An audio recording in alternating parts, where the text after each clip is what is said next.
Hello guys. So ఇప్పుడు నేను ఏం చేసిన అంటే వెల్లి కారం ఎగ్ రైస్ చేసిన. ఎట్లా చేసినానో చూసేయండి. చలో.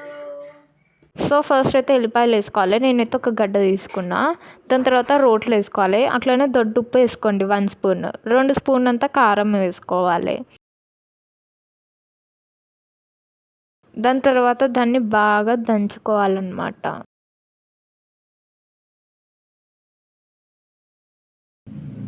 సో అది ఇట్లా రావాలి మొత్తము. దాని తర్వాతనైతే ఒక బొగాన పెట్టుకోండి. స్టవ్ ఆన్ చేసుకొని ఒక 3 స్పూన్స్ ఆఫ్ ఆయిల్ వేసుకోవాలన్నమాట. సో దాని తర్వాత సన్నగా కట్ చేసుకున్న ఆనియన్స్ వేసుకోండి. అది మొత్తం గోల్డెన్ బ్రౌన్ వచ్చేదాకా దాన్ని బాగా ఫ్రై చేసుకోవాలి. గోల్డెన్ బ్రౌన్ వచ్చినాక మనం దంచుకున్న ఎల్లిపాయ కారం వేసుకోవాలి. దాన్ని బాగా కలుపుకోండి.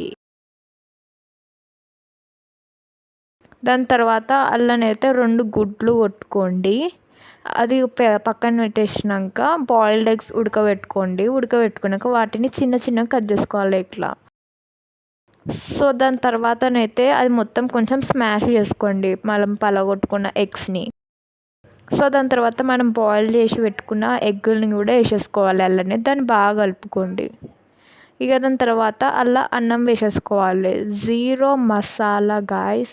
ఇంత మసాలా వేయకుండా ఓన్లీ ఉప్పు, కారం, ఎల్లిపాయలు ఇవి వేసుకుని చేసుకోవాలి. దాని తర్వాత మొత్తం అయిపోయాక లాస్ట్కి కొత్తిమీర వేసుకొని బాగా కలుపుకోవాలి. అంతే గాయ్స్, సూపర్ టేస్ట్ తెలుసా. హెల్తీ ఫుడ్ కూడా.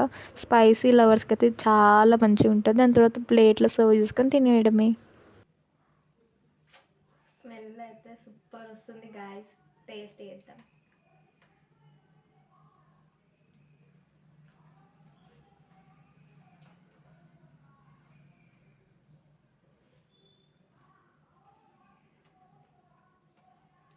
సూపర్ ఉంది టేస్ట్ అయితే.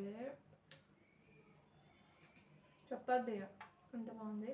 మీరు కూడా ట్రై చేయండి. ట్రై చేసి నాకు కామెంట్ చేయండి. Bye guys.